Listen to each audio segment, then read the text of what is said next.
होगी रोज खटर पटर, बातें भी चटर पटर, घर घर की खबर खबर, हंसी ठिठोली की है अंगड़ाई। रेडियो राजू भाई, रेडियो राजू भाई, रेडियो राजू भाई, राज मिस्त्री का अपना रेडियो। नमस्कार दोस्तों, मैं हूँ राजू भाई और शुरू हो चुका है रेडियो राजू भाई, राज मिस्त्री का अपना radio, powered by UltraTech cement, देश का नंबर 1 सीमेंट। दोस्तों शुरू करते हैं आज का प्रोग्राम। आज का विचार है मेरे पास जो मैं आपके समक्ष रखने वाला हूँ। जब दिमाग कमजोर होता है तो परिस्थितियां समस्या बन जाती हैं। जब दिमाग स्थिर होता है तब परिस्थितियां चुनौती बन जाती हैं। लेकिन जब दिमाग मजबूत होता है तब परिस्थितियां अवसर बन जाती हैं। इसीलिए बड़े बुजुर्ग और महान व्यक्ति कहते हैं कि एक मजबूत दिमाग किसी भी परिस्थिति में खुद को बेहतर बना सकता है, क्योंकि वो हर परिस्थिति को अवसर के रूप में देखता है। तो बस आप भी अपने दिमाग को मजबूत रखिए और हर परिस्थिति आपके सामने अवसर की तरह नजर आएगी। दोस्तों दिल की बात की ओर बढ़ते हैं, जहां आज मैं आपको बताने वाला हूं कि भारत के 5 सबसे बड़े किले कौन से हैं। जी हाँ, आपने बहुत सारे किले देखे होंगे, दूर दराज जाते हैं, नए नए शहरों में जाते हैं, लेकिन 5 सबसे बड़े किले कौन से हैं, क्या आप ये जानते हैं? नहीं जानते तो आज जान जाएंगे। भारत अपने समृद्ध इतिहास के लिए विश्व भर में जाना जाता है। बात जब भारत के इतिहास की होती है तो इसमें राजा महाराजाओं का नाम भी आता है, जिनकी अपनी रियासतें हुआ करती थी। इन रियासतों का केंद्र उनके बड़े किले हुआ करते थे, जहां से रियासतों का संचालन किया जाता था। तो आज मैं आपको बताने वाला हूं कि भारत के 5 सबसे बड़े किले कौन से हैं। भारत का सबसे बड़ा किला। सबसे पहले हम यह जान लेते हैं कि भारत का सबसे बड़ा किला कौन सा है। भारत का सबसे बड़ा किला मेहरानगढ़ किला है। यह किला राजस्थान के जोधपुर में स्थित है। यह किला 410 फीट की ऊंचाई पर है, जिसका निर्माण 1459 के आसपास राव जोधा द्वारा किया गया था। इस किले में मौजूद शीश महल, फूल महल और मोती महल प्रमुख महल हैं। भारत का दूसरा सबसे बड़ा किला।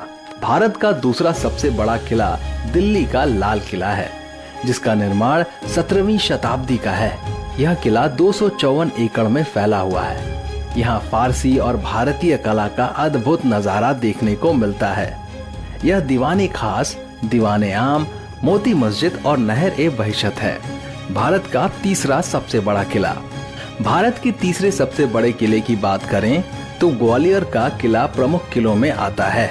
ऐसा माना जाता है कि इस किले का निर्माण 10वीं शताब्दी के आसपास सूरज सेन द्वारा करवाया गया था। उन्होंने इस किले का नाम एक संत के नाम पर रखा था, जिन्होंने उनका कुष्ठ रोग ठीक किया था।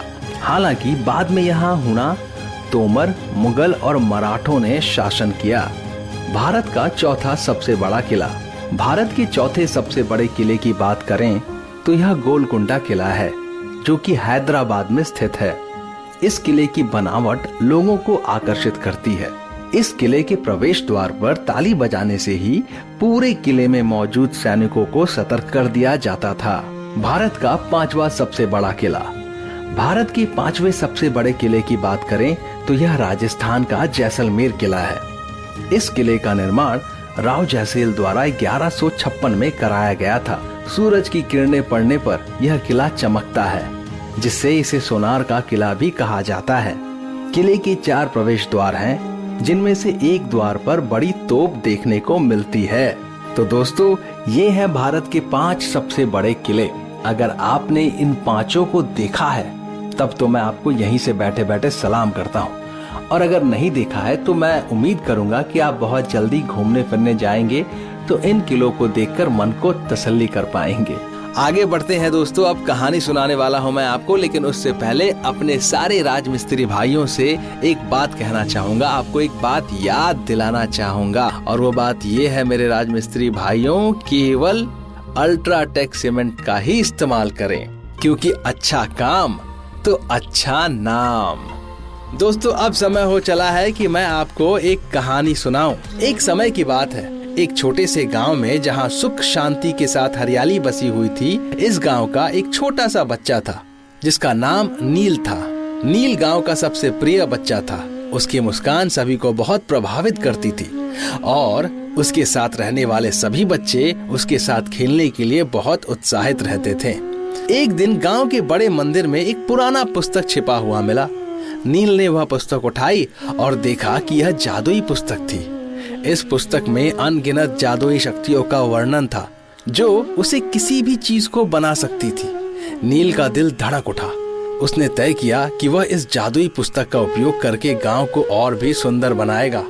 नील ने पहले जादू सीखने का निर्णय लिया और फिर धीरे धीरे वो जादू सीखता गया।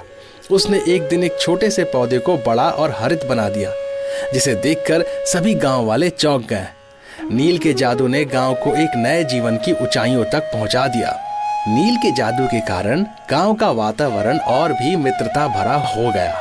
उसने एक जादुई वृक्ष पौधे का रूप बदलकर सभी को विभिन्न रंगों के फूल का आनंद उठाने का मौका दिया। गांव का हर कोना हर बार नए और आश्चर्यजनक रूप से सजीव हो जाता था। नील की जादूगरी ने उसे विभिन्न देशों और लोगों के साथ भेज दिया। एक दिन उसने एक राजा के दरबार में अपने इस कला का प्रदर्शन किया। राजा ने नील के जादू में इतनी रुचि ली कि उसने उसे राजमहल में बुलवाया। राजमहल में नील ने अपने जादू का प्रदर्शन किया और राजा को भी बहुत प्रभावित किया। राजा ने नील को अपने दरबार का जादूगर माना और उसे अपने साथ रहने का निर्णय लिया। नील ने राजा के साथ रहकर उसे और भी खुश किया और उसके जीवन को जगह जगह चमका दिया। एक दिन राजा के दरबार में एक समय आया जब राजा को एक दुख भरा समाचार सुनाया गया।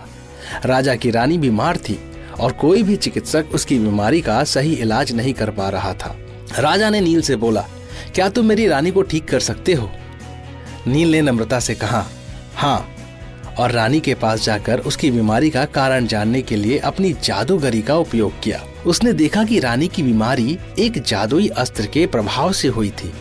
नील ने उस अस्त्र को हटा दिया और अपनी जादूगरी से रानी को स्वस्थ कर दिया। राजा ने नील को बहुत आभारी महसूस किया और उसे अपने साथ रखने का प्रस्ताव दिया।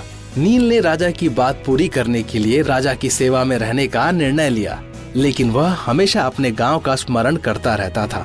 नील ने राजमहल में रहकर भी अपनी जादूगरी का प्रयोग लोगों की मदद के लिए किया। उसने अनेक गरीबों की मदद की और उन्हें खुशियों से भर दिया। उसका दिल हमेशा गांव के लोगों के लिए धड़कता रहा और वह अपने जादू से हमेशा उनकी मदद करता रहा। इस प्रकार नील ने अपने जादू से न केवल अपने गांव को सुंदर बनाया, बल्कि उसने अपने साहस और सेवा भावना के माध्यम से एक समृद्ध और समृद्ध जीवन जीने का संदेश दिया। नील की कहानी ने सिखाया कि हमारे पास जो भी है, हम उसे सही तरीके से प्रयोग करके अपने और दूसरों के लिए अच्छा कैसे कर सकते हैं। तो दोस्तों, ये भी साबित होता है इस कहानी से कि इंसान को अपना मन बिल्कुल साफ रखना चाहिए, क्योंकि साफ मन वाला इंसान ही सच्चा होता है और सच्चा इंसान हमेशा खुश रहता है, जैसे कि आप मेरे दोस्तों। तो आपकी खुशी की कामना करते हुए मैं लेने वाला हूं आप सभी से इजाजत। हम मिलेंगे कल एक नए एपिसोड में, जहां हम करेंगे नई बातचीत और बातों का सिलसिला जारी रखेंगे। तब तक के लिए अपना ख्याल रखिए और मुझे इजाजत दीजिए। शुक्रिया दोस्तों। रेडियो राजू भाई, रेडियो राजू भाई, रेडियो राजू भाई, राज मिस्त्री का अपना radio. Brought to you by Ultratech Cement.